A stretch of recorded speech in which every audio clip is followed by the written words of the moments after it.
कार्तिक महिनामा जन्म भएका व्यक्तिहरूका बारेमा सामान्य भविष्यफल। नमस्कार, तपाईहरू सबैलाई यस एस्ट्रोलोजर्स नेपाल नामक युट्युब च्यानलमा स्वागत गर्दछु।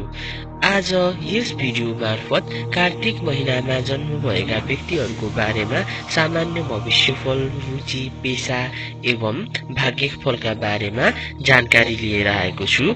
कृपया भिडियोलाई अन्तिमसम्म हेरेर तपाईहरूको प्रतिक्रिया कमेन्ट बक्समा लेखी यस च्यानललाई सब्स्क्राइब गरी अझ धेरै जानकारी लिन हुन अनुरोध गर्दछु। कार्तिक महिना आफैमा एक शुभ महिना मानिने गर्दछ। तथापि पनि यस महिनामा सूर्य तुला राशिमा पर्न जान्छ, जुन सूर्य ग्रह नीच हुन पुग्दछ। तसर्थ सामान्यतया यस्तो अवस्थामा कार्तिकमा जन्मेका व्यक्तिहरूमा आत्मबल कमजोर हुने, रोग प्रतिरोधात्मक शक्ति कम हुने र पितासँग मनमुटावको अवस्थाहरू सृजना हुने गर्दछन्।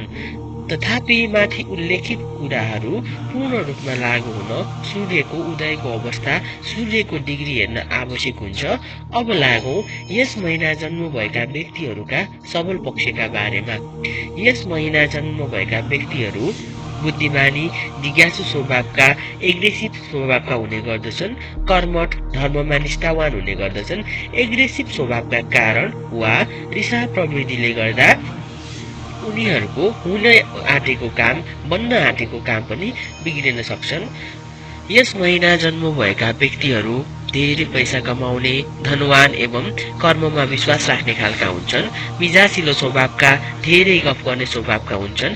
भाग्यका हिसाबले यस महिना जन्म भएका व्यक्तिहरूमा थोरै प्रयासमा पनि सफलता प्राप्त गर्ने खालका हुन्छन्। यस महिना जन्मिने व्यक्तिहरू लामो यात्रा गर्न रुचाउने, प्रकृतिसँग माया गर्ने, घुमफिर गर्न रुचाउने खालका हुन्छन्। यस महिना जन्म भएका व्यक्तिहरूले सामान्यतया सूर्यलाई बिहान जलार्पण गर्नाले वा ओम घृणी सूर्याय नामक मन्त्र जाप गर्नाले केही हदसम्म फाइदा हुने अथवा लाभ हुने देखिन्छ।